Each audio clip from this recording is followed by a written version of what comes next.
Jimbo Paris, and you are listening to The Jimbo Paris Show.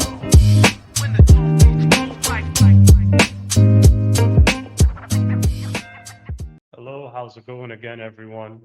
Today we have a very special guest, Anthony Alexis. He is the CEO of LIFESTORY Consulting. He essentially helps people fight against procrastination.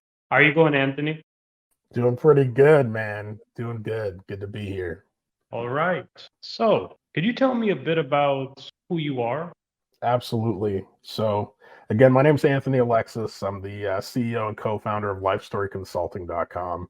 And basically, we are an online coaching firm that specializes in helping people to stop procrastinating, mainly on the things that matter most to them. I know a lot of times, if you've experienced any type of success in your life, typically there was some discipline, there was some consistency, there was some massive action that you took to get to that point. Somehow, a lot of successful people get bogged down when it comes to their legacy and how they want to be remembered.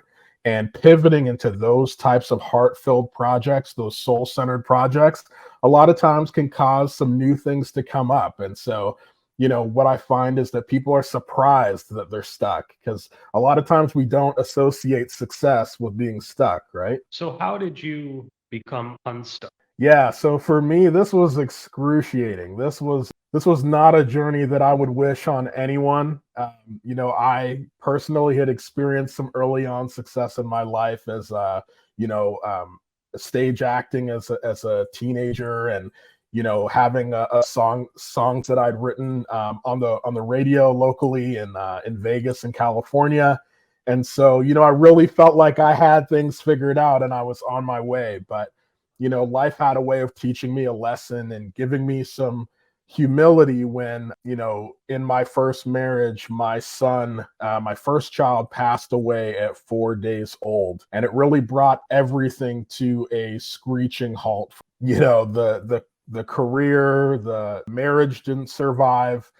Everything that I'd really held on to and taken pride in up until that point just collapsed. And, I was finding myself really struggling to find a reason to even exist anymore. So that really set me on this path and this journey to think differently about, how do I want to be remembered? How do I want to actually live this life? What are my reasons for being here? And that there's got to be something more than just, making a good life for myself. There's got to be a component that relates to impact and legacy. So, what areas do you focus on as a coach? Yeah, so typically my clients will come in and we focus on 3 key areas, and I call it the grace to grasp your dream. And so if you look at that as 3 parts, grace is the first part. A lot of times when we're successful, it's because we've actually been charged and pushed by that inner critic. And that's a combination of, whether that be our parents, our early coaches and teachers. We have this really internalized motor that drives us. And really, it's about uncoupling yourself from that motor and beginning to see yourself a bit differently. Not looking at yourself from like a deficit perspective, but more of like a, what do I bring to the table? And how can I start to see the world through this lens? How do I see myself and the world through this new lens? And so I call that the grace factor. And so what we're really trying to do at that stage is install a new level of grit, resilience, adaptability, consistency, and effective communication around who we are and what we bring to the table. And then once we've established that, we move into grasp, because I really want people to feel like they have a grip on this new life that they're creating for themselves. And so, grasp means a lot of things, but one of the main things that it means is getting repetitive around sequences of purpose. And that's infusing soul and purpose into your everyday, into your task, and really understanding the reason why you do each thing that you do. And, sometimes it can be as simple as bringing some purpose and soul into the mundane. For a lot of people, if they're, say, going to work each day, they can really forget about the reasons why they're going to work. But it actually does a lot of valuable things for us other than just our practical needs. It gives stability to our lives. A lot of times it gives us purpose, and it gives us our first kind of exposure to following and serving a vision, whether it be for another organization that kind of gives you a path to maybe seeing what your own vision is and eventually serving that. And so once we get that going and get a sequence around our purpose, you start to gather some real momentum around, finding meaning in your life. And then that's when we take you to the dream phase. And that dream phase is kind of like, where a lot of people start to think about, okay, I knew that I wanted to get here, but I'm also shocked that I got this far and I really don't want to mess this up. And so dream is kind of it's an acronym for 5 things: becoming a person of direction, a person of reflection, a person that's enterprising, a person that is aware, and a person that's devoted to mastery. And so if you can be committed to those 5 things, we then start to teach you about the obstacles to staying in your dream. Because most people, when they talk about dream goals and fulfillment, they're like, okay, it's all about the attainment. But really, what we're talking about, what everyone really wants, is that sustained kind of like permanent attainment, right? We don't want to lose it once we have it. And so most people don't realize that there's 3 zones of self-sabotage. And that comes from our identity. It comes from our altitude, or how quickly we're climbing this dream ladder of ours. And that also comes from the environment around us. And so if we can start to take control and be a little bit more aware of what's going on in us, what's going on around us, then we can really give ourselves that firm grasp of our dream. As a coach, what do you think the most important personality for you to have is?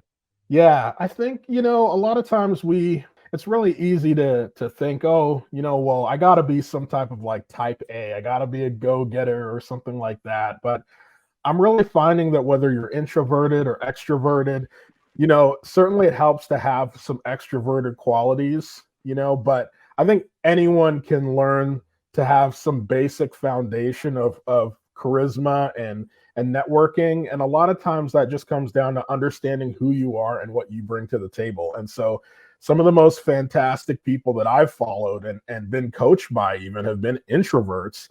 And that's just because they understand that, their quirks are actually their superpower. And so, it can be something as simple as just knowing that, hey, as an introvert, I have to be very conscious and aware of my energy levels. And there's a certain way that I have to operate based on those kind of social energy levels that I have. And so a lot of those limits and those boundaries that they put in place actually make them more attractive, because people love to be surrounded by those who are aware and know who they are and know what they're chasing. I think the more we fall in love with the vision that we have for our lives, the more attractive we become. And so even someone that's very introverted but knows really what they're after and knows what they bring to the table and has learned how to create momentum towards that, they become a very attractive character and someone that people want to follow. So what lessons about yourself have you learned along the way? That is a great question. So many things, so many things. I think, even based on the last question that you asked, I really thought that my type A and my go-getter and all of that was what was ultimately going to save me and bring me into everything that I wanted in life. I really put everything that I had on that. And honestly, I think that's why, whether that be God or the universe or however, people believe, I think that's ultimately why I got taken down several notches, is because ultimately I did have a dream of wanting to help others and wanting to serve others at scale. And I didn't personally understand that anyone with the right tools could do that. And so I really think that breaking that internal belief in me, by the suffering that I went through, really unlocked my brain to figure out, like, hey, how does this really work, and how can this work for everyone who really wants it? I didn't realize that I was subconsciously disqualifying parts of myself, and I was disqualifying people that I would eventually work with had I not been through the suffering and the trials and tribulations that I've been through. How do you build plans for new clients? Yeah, I think it really helps to have this framework. This framework for me was actually based in like what all could possibly go wrong for someone who's trying to set on this new kind of like soul infused journey and this journey of fulfillment. And for me, one of the biggest obstacles was anxiety. And so, after I'd been through quite a bit of ordeals, I just found myself running into the anxiety barrier around every corner. And so I really immersed myself into, cognitive science, cognitive behavioral therapy, different therapeutic techniques for monitoring our thoughts and our reactions to things and changing, and so what I did was I ended up baking this into the program. I really made it so that like, someone that was riddled and paralyzed with anxiety could get through it. And so everything's really sliced into very tiny, easy to digest chunks so that, it really just eliminates the overwhelm. And so a lot of people are surprised when they come into this program, like, man, it's really the approach that's making the difference here. It's not always about having this new fangled information that I've never heard before, but it's really how it's assembled. If it's assembled with love, if it's assembled with science, and if it's assembled with that care, there's a lot of teachers out there, and I never sought to be like another guru or talking head. I really wanted to come into this with like the soul of like a father or a parent, or having like a teacher's heart, someone that's familiar with the beginner's mind, someone that's compassionate and understands that there's a lot of different things that come into play when it comes to chasing our dreams. And, I really tried to ground that into those very harsh realities. And so, if you will, with this analogy, when people drive a Range Rover, a lot of times they're not realizing that Range Rover was tested in the heat of the Sahara Desert or in the cold of the Arctic tundra. They're just driving it, to their kid's soccer game. But people they like it though, because it's been tested in all of those areas. And so, I like to think that we're kind of like the Range Rover of coaching, where it's like, we're tested in all of these extremes, but really what it results in is a very comfortable ride when it comes to, pursuing your goals. Because honestly, you don't know what your time horizon is going to be to attain the thing that you ultimately want, the thing that you're going to be remembered for. It may take the rest of your life. And so anything that you can do to kind of build in a solid suspension for yourself to give you a smoother experience, you're going to appreciate in the long run. So what techniques do you use to help your clients stay on track? Yeah, so the tools that I've created are a bit peculiar in that, I've had some students that are like gung ho, have bought all types of time planners, procrastination solutions. I had one lady in my challenge. She put out this picture. She blurred it out. She was like, I don't want to trap anyone else in this, but she's like, I just want you to know I tried about 30 to 40 different procrastination solutions and none of them worked till now, till I got here with Anthony. So she was like, I just want you to know that this is special. And I had another student. She was like, Anthony, I've bought so many different productivity planners and I've never been as productive as I am with you. And she's like, it's very counterintuitive because you don't mention time. You don't track time in your tools. And part of that's for a reason, and that's because if I can connect you to your purpose, if I can connect you to your reasons for being, then you can achieve this type of flow. Because really, the goal of productivity is not to master time. It's actually to lose track of time. The just think about the times when you've been the most inspired. If you've been working on like, writing a book or a blog post or something like that, usually your best work is done when you absolutely lose track of time. You're like, oh my gosh, I got this piece of inspiration. I got this aha moment, and I literally couldn't sleep until I got it out of me.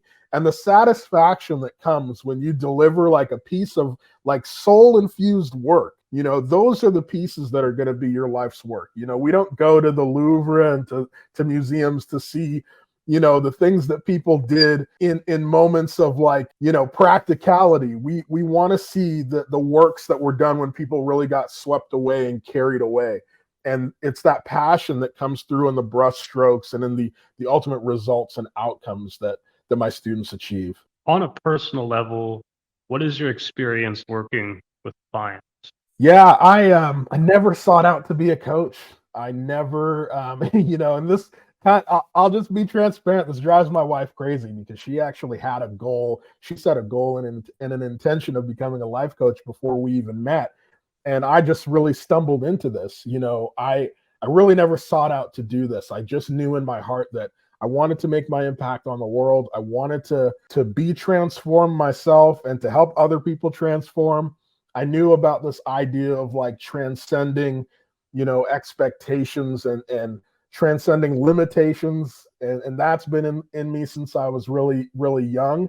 But this has been a journey that I stumbled into based on just trying to survive myself. I don't think anything can prepare anyone for the loss of a child or the loss of a loved one, right? And, I found myself, literally chasing like driving behind this ambulance with my son in it. He had to be quickly transferred downtown to a special children's hospital. And it was like, my life, everything just gets, you're in a different kind of stream of consciousness at that point. And, forgive me for going deep into this, but because it was excruciating, but my first major decision as a father was to take him off of life support, and I was not prepared for that. And, just watching them unplug my baby, like, it was just like, oh my God, my soul, I don't think I understood how much our soul plays a part in our existence until really that moment when the air was sucked out of the room. And so it's these very like visceral experiences that I've had that I've infused into my work. And so I definitely think that my students can feel that. They feel this very different level of energy and authenticity from me, that I truly care and I truly know what it's like, maybe not for their situation, but I know what it's like to have the light literally turn off for me, and I was at the point where I would do anything to turn that light and that spark back on in my life again. And so, it literally made me somewhat of an expert in knowing how to really activate what lights us up as human beings. That must have been a very tough situation, and I really respect the fact that you overcame that. Absolutely. I don't take all the credit for that. I do give honor and glory to God for that, for bringing me through, and for faith. I do feel like that played a really critical component.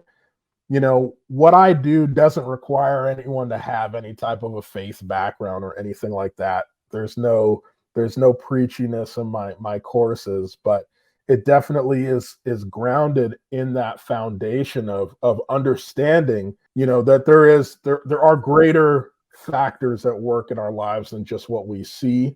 And part of even being stuck in procrastination, especially if you've experienced success in the past, is understanding that, just like gravity is an invisible force that's keeping you down, a lot of times our past success can act like a gravitational pull that's keeping us tethered to what is known. Someone really said recently online that kind of stuck with me, just that, self-sabotage or in the comfort zone isn't about like the known, isn't about the unknown as much as it is the known. It's like your known zone. And our brains are really just trying to protect us, because if you think about it, our brains don't know the difference between a physical threat and a threat to our social status. It sees them as the same thing. And so if you're chasing a dream and you already have attained a very known quantity such as success, then your brain actually just wants to protect you and keep you safe. And it's trying to help you by keeping you stuck. It's actually keeping you safe. It's really just trying to tell you, hey, are you sure about that? Do you have all the resources necessary to make this bridge to the other side? And if you don't have the resources necessary, I'm not going to support you. So your brain's going to shut down, and it's going to happen on all types of levels. It can It can be triggering your stress or your fight or flight response. It can be elevated levels of cortisol. You can get really deep into the science of being stuck. And so really what it's about doing, and I think the gift that I've been given through these ordeals is just that I had to build a bridge to myself, because my existing success, my known quantity, was completely destroyed. And so I was responsible for building something completely new within myself, and something completely new outside of myself. And so it really connected the two dots very viscerally for me, and enabled me to piece it together in a way that other people can follow, step by step, piece by piece. What is the grace factor? Oh man, I love it. So the grace factor is this, it's this five-step formula for overcoming procrastination. And basically what it's doing is it's installing those key skills that, we actually did research amongst, I was in about, almost 2 million business owners online. And I did a lot of surveying amongst that. And over again, when I asked about like, what are the most valuable skills that you feel are necessary to be successful as an entrepreneur, I really thought they were going to come back and say, oh man, it's you got to have your sales, you got to be able to market, you got to have a type A personality, or just networking, just something that was going to be along with some more like tactical skills. And what came back was just completely different, and it blew me away. The number one thing people were saying was they wanted more grit, they wanted more resilience, they wanted more adaptability, they wanted more consistency, and they wanted to be more effective communicators. And so you can really hit all 5 of those just by tapping into, who you are, what you bring to the table, and infusing your soul into your purpose, and really just starting to think about reverse engineering your life versus, just marching forward to the beat of the loudest external drum. And so, the grace factor is really, it's a workshop that I do, and we destroy procrastination and destroy, inconsistent motivation. Everyone talks about, oh, you need to have discipline, you need to take massive action, but no one talks about how to do it. And it's so frustrating.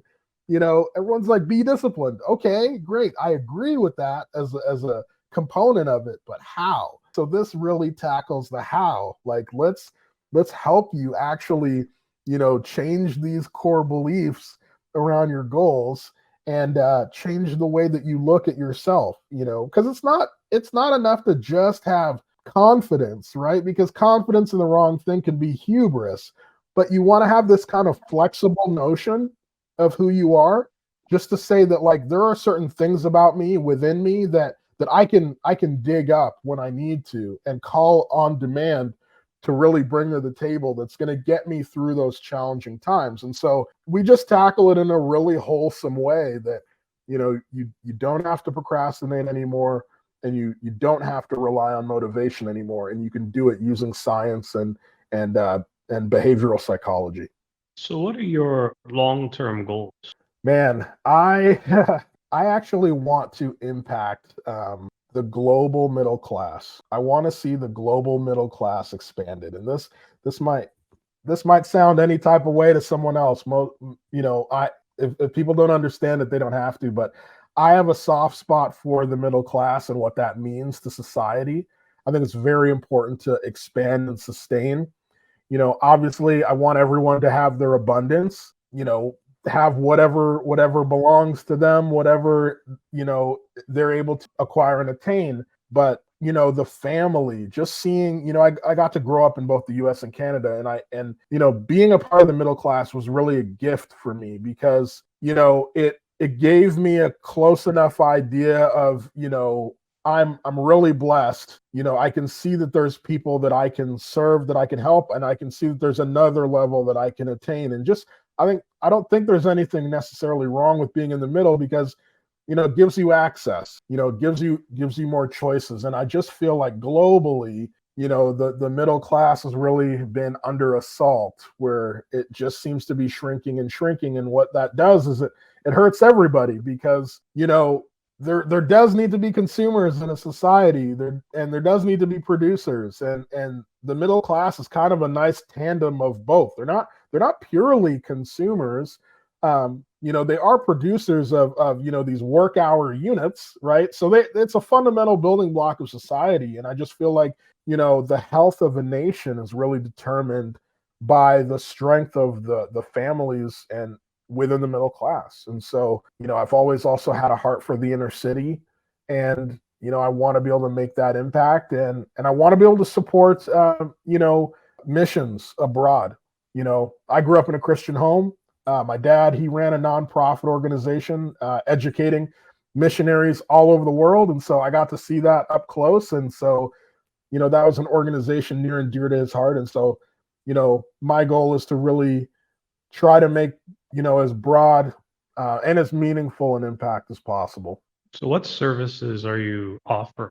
Yeah, so every month or so we do these Grace workshops, and that's where we really dig into the meat of the procrastination and motivation dilemma that people are dealing with. And then I also offer a special accelerator program, and that's where I do a more intensive group coaching model, where we really just take the bull by the horns, and the transformations are amazing, man. I never anticipated that, in my wildest dreams, I would be able to help people in this type of a way. I have a few students from my accelerator that have completely, some people, everyone has their reasons for coming into a program like this. Some people want to grow their business. They want to, increase the amount of clientele or revenue that they attract. Some people, have a dream to go get a degree or write a book, some type of a long-term goal that they know is going to require some consistency to achieve, but they come away with so much more than that. I've heard of marriages being restored, people having difficult conversations with their in-laws that they've been putting off for years. Just very things that are kind of random but cool. Parents just saying, man, my kids are flourishing. I feel like I'm becoming a super parent.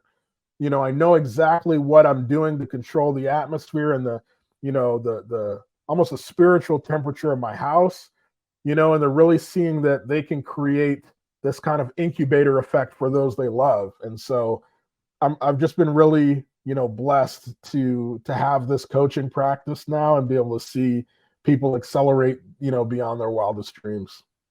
And what do you think makes you stand out from coaching? Yeah, I think part of that is that I've never sought out to do this. I think the fact that it was thrust upon me as a type of a calling or Herculean mission, definitely makes me different.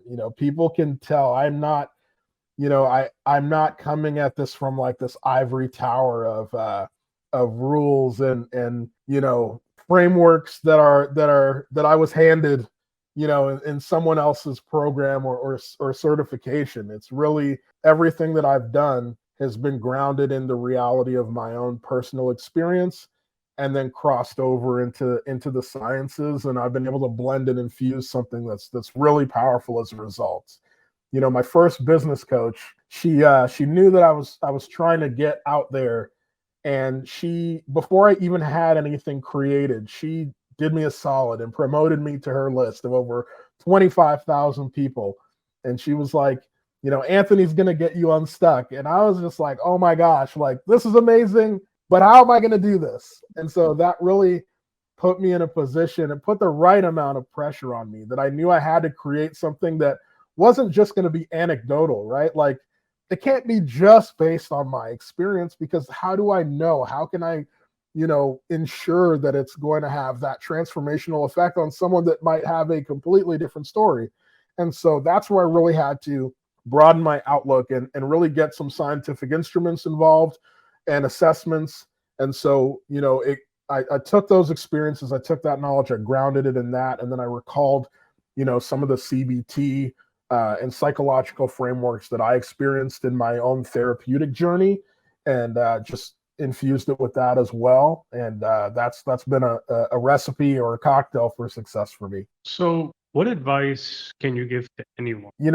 I would say that don't underestimate the power of what's left. You might have accomplished a lot, you might have accomplished a little, you may have discovered a lot about yourself, but there's always something more that you can grasp about yourself and the world around you and people that are out there that are seeking what you have. And so going on this journey, I didn't realize that I had more to give, a lot more to give. I really felt like I had hit this zero and it was like, okay, bank's empty.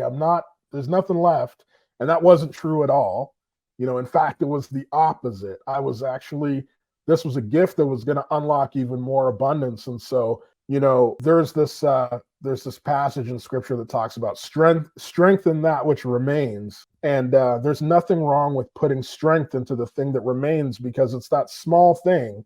Every tree started out as a seed. And in this day and age, we see a lot of trees in social media. We see a lot of fruit. We see a lot of outcomes. We're almost addicted to outcomes, a lot of them that may not even be real, right? But within ourselves, if we are willing to put ourselves in the right environment, we're willing to do the investing, we can see fruit that's going to reflect some really powerful things within ourselves. And I really think that's the key to fulfillment too. Like, it's not just about ending our own suffering within ourselves, but if we can end the suffering of others, there's a byproduct that it does. I look at someone online like Mr. Beast. This guy's giving out like thousands of dollars online. Why does he keep doing that? It's like there's this reciprocation effect that he's tapped into where you can tell it's genuinely making him happy. I don't think he couldn't have initially set out to do that when he was starting his channel, because he didn't have that type of money, nor was it guaranteed that he was going to get that. But once he got it, he seized that opportunity to create this kind of virtuous cycle for himself. And so, my goal is to really help people find their virtuous cycles and run that cycle, as long as it gives you happiness. And how can we reach you? Yeah, my website is lifestoryconsulting.com. My upcoming workshops are at lifestorytraining.com. And so people can register for free for my next workshop at lifestorytraining.com. There it is right there. Thanks, Jimbo, for that. I've got a client attraction entrepreneurs workshop. Even if you're not an entrepreneur, even if you are not trying to attract clients at this time, or you don't know what type of business you have, you can join this and we'll talk about the grace factor and really just getting more grit, resilience, adaptability, consistency, and effective communication into your life, because then that literally just gives you the keys, and that enables you to hop in virtually any vehicle of choice. I didn't know my vehicle was going to be this coaching vehicle, but I had grace, and because I had grace, it really didn't matter what vehicle I hopped in. I actually still, work in the tech sector right now, helping banking executives and working with the top brands in the world. And it's just because it's a vehicle that won't let me go. I've tried, and they keep making the offer sweeter and sweeter.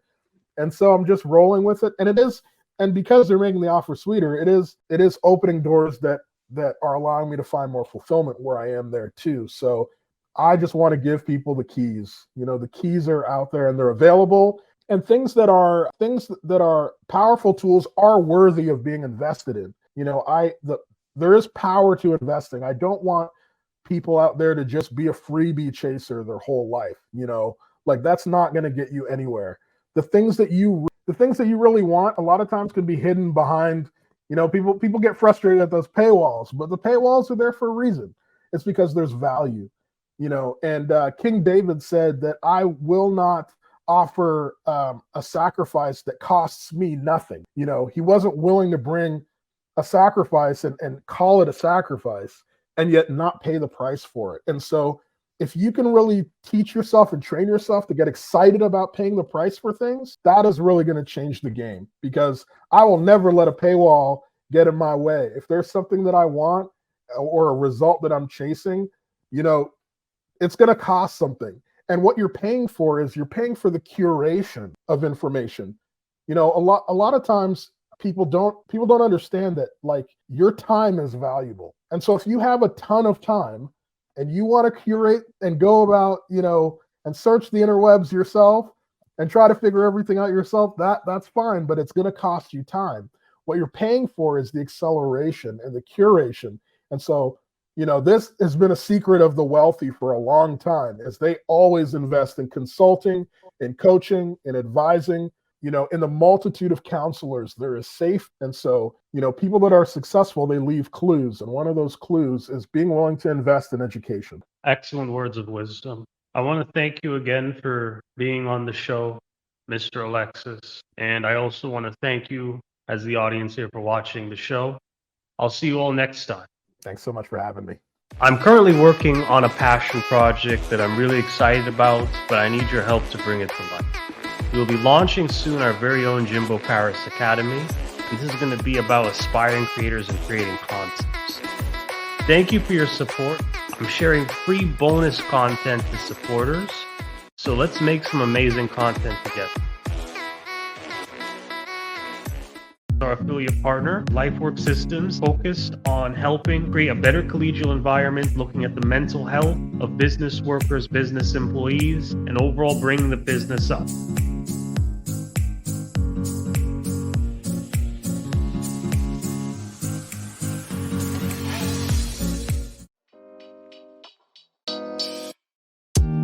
Thank you for listening to the Jimbo Paris Show.